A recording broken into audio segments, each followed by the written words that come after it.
os grandes empresários capitalistas tiraram suas conclusões da crise. Perceberam que a oposição ao governo cresce a cada dia, com o objetivo de dividir e debilitar os operários. Constroem um governo de aliança da burguesia e dos partidos que representavam os trabalhadores. Mais tarde, como veremos neste documentário, esse tipo de governo virá a ser conhecido como Frente Popular. Em 6 de maio, os membros do Partido do Social Revolucionário Kerensky assumem o Ministério da Guerra e Chernov o Ministério da Agricultura. O dirigente menchevique Tsereteli assume o Ministério dos Correios e Telégrafos. O governo fica então composto por 10 ministros capitalistas e 6 ministros dos partidos socialistas conciliadores. O novo governo mantém a guerra e nenhuma das necessidades dos trabalhadores tem solução. Nas palavras de Lenin, a burguesia, tendo como anteparo os ministros socialistas e defendida por eles, se fortaleceu e prepara agora uma ofensiva contra os operários.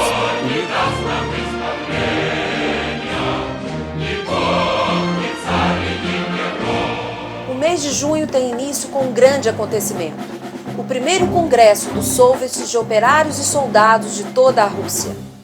Do Congresso, os bolcheviques preparam uma manifestação para o dia 9 de junho com o objetivo de pressionar o Congresso dos Sovietes. A manifestação é tratada pelos cadetes como uma declaração de guerra ao governo. Os partidos conciliadores, temendo desatar a fúria dos seus aliados e se valendo de sua maioria no soviete, votam uma moção desautorizando a manifestação. Os bolcheviques acatam a resolução. O soviete assume a organização de uma manifestação conjunta para o dia 18 de junho. O objetivo dos mencheviques era dar uma demonstração de força de controle das massas. 500 mil trabalhadores ocupam as ruas de Petrogrado. As palavras de ordem dos bolcheviques são majoritárias. Abaixo a guerra! Abaixo os 10 ministros capitalistas! Todo o poder aos sovietes! Paz, pão e terra. Neste mesmo dia, Kerensky, em nome do governo, anuncia uma ofensiva militar na guerra contra a Alemanha e quer enviar mais soldados para a frente de guerra. Exigia mais sacrifício da população e mais soldados mortos no fronte. A indignação das massas aumenta.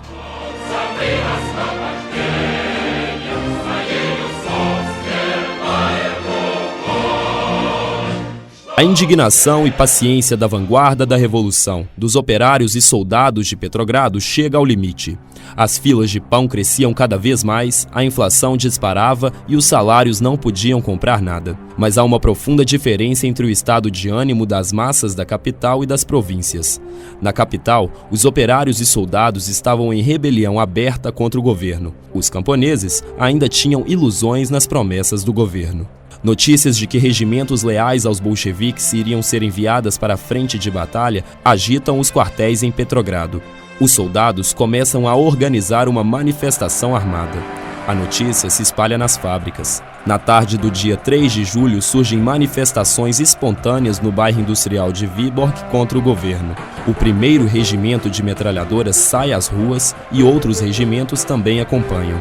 A manifestação se caminha em direção à sede do Comitê Executivo do Soviete. Lenin e Trotsky, avaliando a correlação de forças do país, sabiam que não era a hora de uma manifestação armada. Isso poderia precipitar os acontecimentos. Os anarquistas denunciavam o jogo de espera dos bolcheviques. Os bolcheviques, apesar de contrários à manifestação, se colocam na frente da mobilização. A manifestação agora toma as palavras de ordem bolchevique.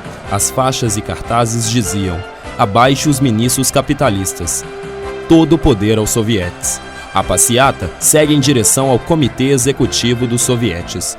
No caminho, alguns tiros são disparados contra os manifestantes. À noite, tropas governistas chegaram a Petrogrado. Os manifestantes erguem barricadas, enfrentam os militares governistas de igual para igual e os obrigam a recuar.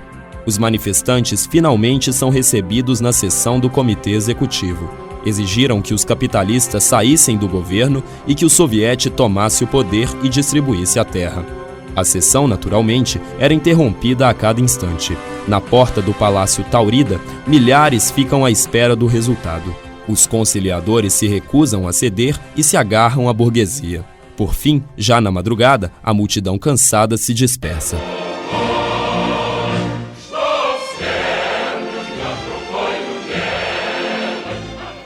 dia seguinte, todos os jornais burgueses noticiam o colapso da ofensiva na frente de guerra e responsabilizam os bolcheviques. A campanha contra Lenin se intensifica. Agora, falsos documentos são apresentados aos jornais.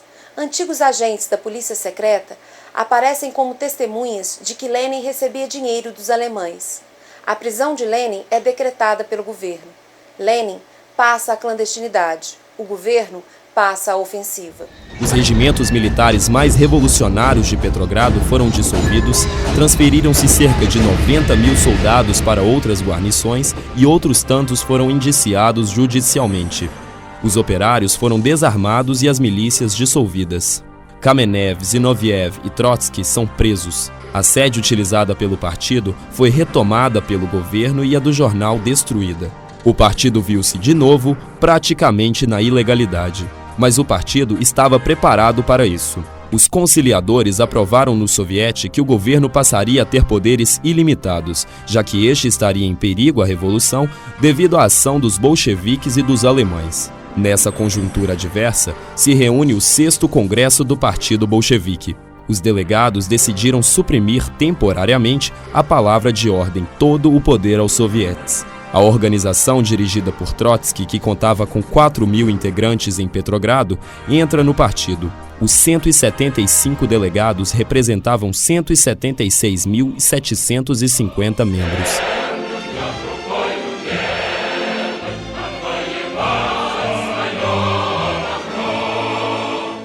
Diante do fracasso da ofensiva contra os alemães, o príncipe Lvov renuncia. Abre-se uma nova crise ministerial e em 23 de julho Kerensky assume a presidência do governo. O novo presidente nomeia o general Kornilov como chefe do comando militar. Seu primeiro ato foi estender a pena de morte para as tropas de retaguarda e decretar o estado de sítio nas ferrovias. Na frente da guerra, os alemães tomam Riga, capital da Letônia, muito próximo a Petrogrado. A derrota foi atribuída à indisciplina das tropas e à influência dos bolcheviques. Como castigo, os generais mandam enforcar vários soldados. O governo decreta um aumento de 100% no preço do pão. No final de agosto, a inflação chegou a mais de 1000%. Os camponeses iniciam mobilizações ocupando terras, perdem a paciência. A temperatura volta a subir. Kerensky precisava de Kornilov para esmagar os bolcheviques e impor uma disciplina militar. Queria retirar paulatinamente o poder dos soviets e passar para o parlamento. Mas as revoluções não conhecem medidas parciais. Enquanto os sovietes existissem, a palavra de ordem bolchevique, todo o poder aos sovietes, não morreria. A burguesia queria o aniquilamento dos sovietes e um governo militar. Na falta de um acordo entre Kerensky e a burguesia, todos os ministros do partido cadete se demitem. Era o sinal para o golpe. No dia 27, diante dos boatos de que as tropas de Kornilov ocupariam Petrogrado, o soviete reúne os comitês de fábrica para a defesa da capital. No dia 28, Kerensky demite Kornilov do cargo de comandante das tropas. Este nega a aceitar e assim tem início o golpe. Os conciliadores não podiam derrotar Kornilov sem a ajuda dos bolcheviques. Tal como em julho, não podiam se salvar das massas sem a ajuda dos generais. O governo e o soviete entregam armas aos mesmos guardas vermelhos que um mês atrás tinham desarmado. Kerensky implora aos marinheiros de Kronstadt que o defendam. A resposta das massas é imediata. Formam-se milícias operárias em cada bairro e fábrica. Nos bairros são construídas barricadas, os soldados abrem os arsenais e distribuem armas aos comitês de fábricas e sindicatos. Os ferroviários impedem a movimentação das tropas de Kornilov. Toda e qualquer mensagem transmitida por telégrafo ou telefone rapidamente é repassada para o comitê militar. As massas tomam para si a luta contra o golpe e os bolcheviques se colocam na cabeça da resistência. Em 30 de agosto, estava liquidada a tentativa de golpe e as tropas de Kornilov desertaram sem disparar um tiro. Kerensky se negava a punir os golpistas. Pressionado pelo soviete, prende somente Kornilov, mas os membros do partido cadete e os outros generais envolvidos seguem em liberdade. Com a autoridade de quem dirigiu a resistência, os bolcheviques aprovam moções nos sindicatos, comitês de fábricas e nos sovietes, exigindo do governo que prendam toda a direção do partido cadete e os generais golpistas. O governo de Kerensky fica pendurado no ar. Os ministros burgueses renunciaram porque discordavam da prisão de Kornilov. Os ministros mencheviques se afastam do governo porque desconfiavam que Kerensky tramou com Kornilov. Durante o mês de setembro, Kerensky governa com um diretório que não representava ninguém.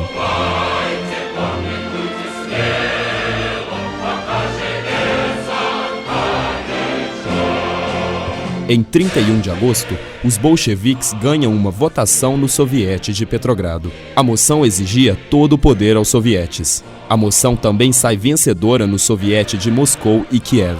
Em 9 de setembro, ganham outra votação, agora contra a coalizão com representantes da burguesia dentro do governo provisório. Em 23 de setembro, Trotsky é eleito presidente do Soviete Petrogrado.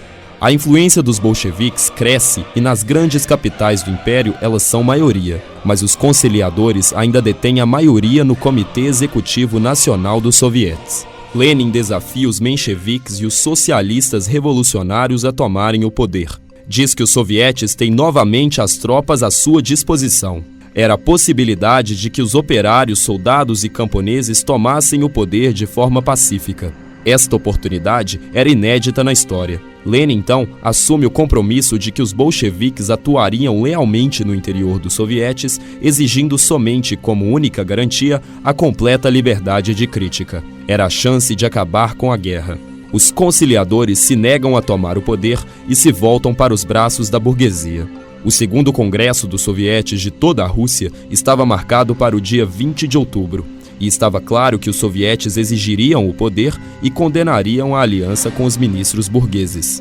Diante desta situação, o presidente do Comitê Executivo dos Sovietes de toda a Rússia convoca uma conferência com representantes de todos os partidos, dos sovietes e da burguesia, com o objetivo de eleger um parlamento provisório e formar um novo governo.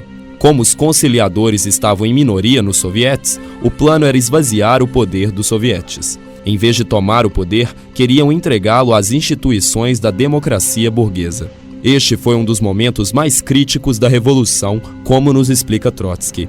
Dirigir a Revolução Proletária ou limitar-se ao papel de oposição no parlamento burguês. Tal era a alternativa em que se via colocado o nosso partido.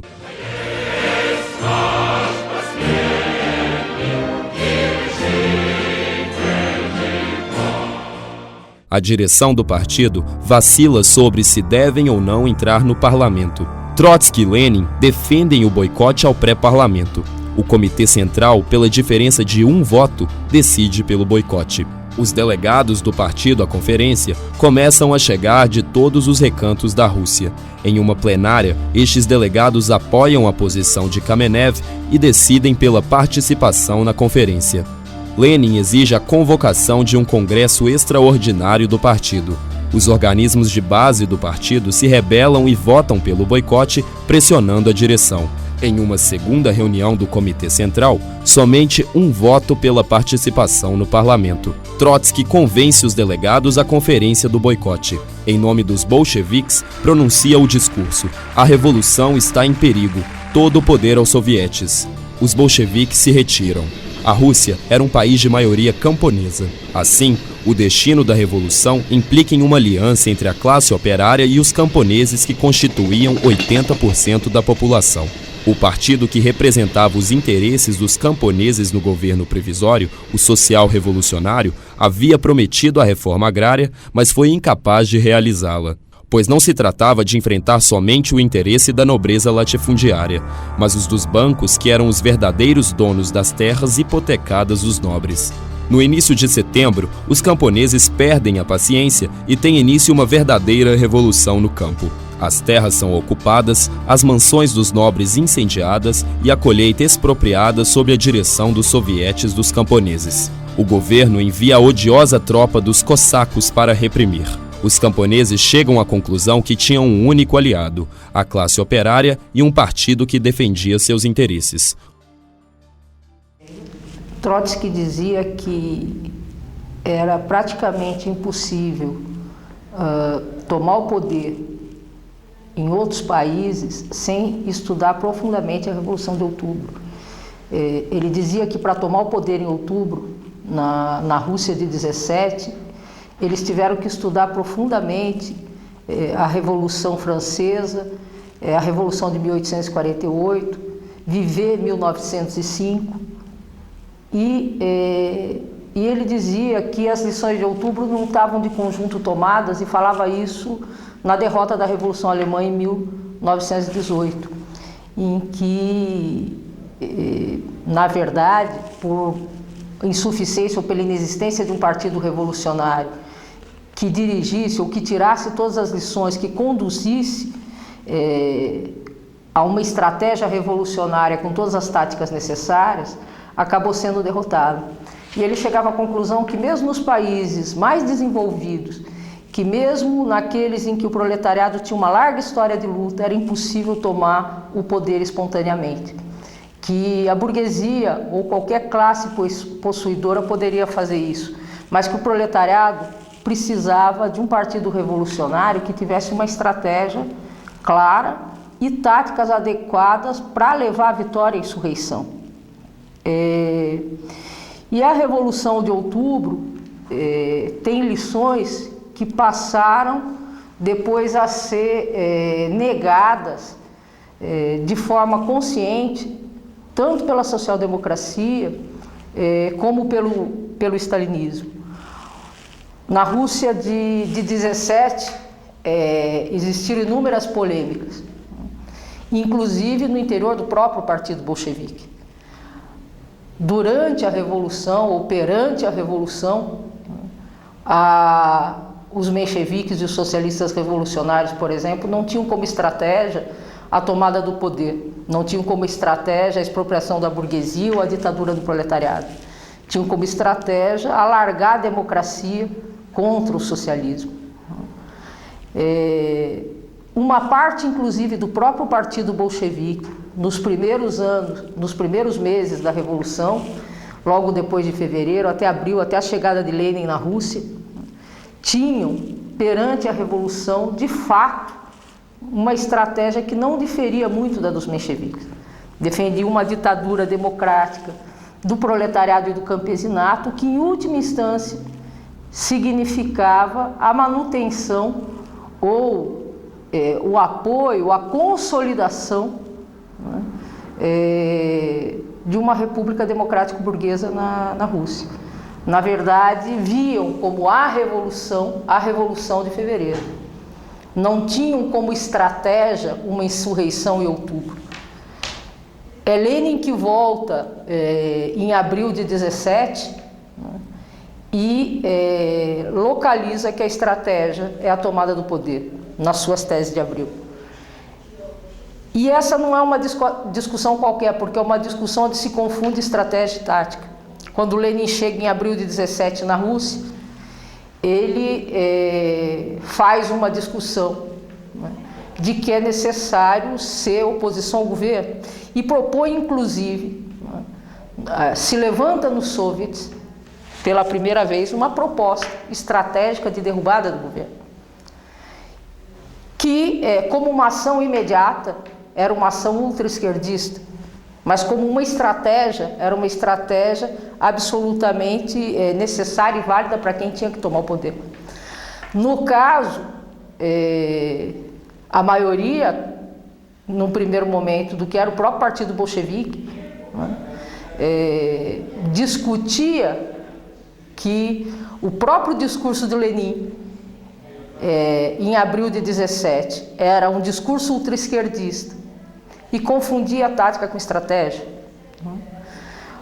Lenin depois, ele próprio vai adequar a realidade russa, ou seja, não chamar a derrubada imediata do governo, mas vai apontar nas suas teses de abril que a estratégia é a derrubada do governo. Na Rússia desse período, pela primeira vez, se deu um governo de colaboração de classes, apoiado numa situação ou num regime de dualidade de poderes que já tinha ocorrido em outras revoluções. Em 1905 tinham surgido os soviets também, mas não tinha surgido um governo de colaboração de classe, um governo em que tivesse representantes do movimento operário, de direções do movimento operário e pequeno-burguês junto com direções pequeno-burguesas. E na Rússia de 17, nós vamos assistir uma quantidade grande de formações diferentes, inclusive, de diversos governos dessa natureza. De governos como seria o de Lula hoje no Brasil, ou de Evo Morales na Bolívia, ou como estão se dando hoje em diversos países da América Latina. No caso, aí numa situação abertamente revolucionária e numa situação, inclusive, de poder dual ou de duplo poder, em que as massas estavam organizadas nos soviets, e em que as direções pequeno-burguesas ou reformistas eram a maioria dos soviets. E esses governos, esse governo tinha um objetivo, claro, tinha um objetivo na época de segurar a revolução, de impedir que tivesse continuidade a revolução e, inclusive, não se propunha ou não conseguia cumprir com nenhuma das tarefas, inclusive democrático-burguesas, postas pela Revolução em Março. É o Lenin que, nas teses de Abril, vai dizer que esse governo é um governo pró-imperialista, né, que é um governo burguês e que, por isso, o Partido Bolchevique, os trabalhadores e os soviets têm que ser oposição a esse governo. E isso é uma grande confusão, porque esse governo é um governo burguês diferente. Há enormes expectativas das massas nesse governo, especialmente quando entram os ministros socialistas nele, né? Em primeiro momento como minoria e depois, inclusive, quando formam um gabinete com preponderância no governo, né? E o Lenin vai definir aí que a estratégia é a derrubada do governo e, ao mesmo tempo, vai dizer que a tática é ganhar as massas contra o governo, que só não se propõe a sua derrubada imediata até que se dispute as massas, a maioria das massas, e que o proletariado possa acaudilhar a maioria dessas massas para cumprir essa tarefa estratégica que é a derrubada do governo. E é por isso que o Partido Bolchevique vai ter de abril até a insurreição, até setembro, outubro de 17, né? Todo um período em que, num primeiro momento, vai chamar a que as massas não tenham nenhuma confiança nesse governo, né? E que se organizem, lutem pelas suas reivindicações, vai levantar que os soviets devem tomar o poder e vai ter uma política permanente de exigência às direções majoritárias, no caso do proletariado, que são os mencheviques, no caso os socialistas revolucionários, a que rompam com a burguesia e que tomem o poder. Isso vai ter uma formulação diferente em diversos momentos. Em um momento ele chama fora os ministros capitalistas do governo, ou em outros momentos, e durante um largo período, todo o poder aos soviets, que na verdade tinha dois conteúdos. Chamava que esse poder operário, que ao mesmo tempo era um semi-poder, porque também era um poder que, ao ter na sua direção majoritariamente os reformistas, era também um poder que semi-sustentava o governo burguês. Né? Era um poder que não exercia o seu poder, que não rompia com a burguesia. Durante esse período existiram inúmeras lutas no interior do próprio Partido Bolchevique. As diferenças aí estratégicas se davam não apenas com os mencheviques e os socialistas revolucionários, se deram também com força no interior do próprio Partido Bolchevique, porque Lenin dizia que perante um governo desses só era possível se fazer unidade de ação e se apoiar militarmente perante um golpe, como foi perante o golpe de Kornilov, por exemplo. Mas que mesmo aí não se poderia dar apoio político ao governo, que era necessário que o Partido Bolchevique fizesse oposição sistemática ao governo, operando aí todas as táticas possíveis, no sentido de levar em conta, ao mesmo tempo, o nível de consciência das massas ou as suas ilusões nesse tipo de governo. E não foi uma situação fácil, porque na própria insurreição, ou na véspera da insurreição. Ainda assim, mesmo no próprio partido bolchevique, um setor não tinha como estratégia a ruptura com a democracia burguesa. Então, nas vésperas da própria insurreição, uma ala do próprio partido se levantou em apoio ao pré-parlamento e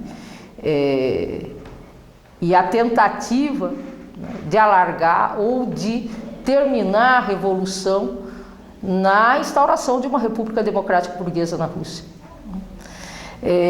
Depois da Revolução Russa, o stalinismo, inclusive, passou a defender governos de colaboração de classes como uma estratégia em nível mundial. Levou à derrota de inúmeras revoluções pelo mundo. Foi assim na França, foi assim na Espanha, foi assim na Alemanha. Surgiram governos assim em situações não diretamente revolucionárias, como a da Rússia, governos sem soviets, governos de colaboração de classes preventivos, como é o caso do Lula no Brasil.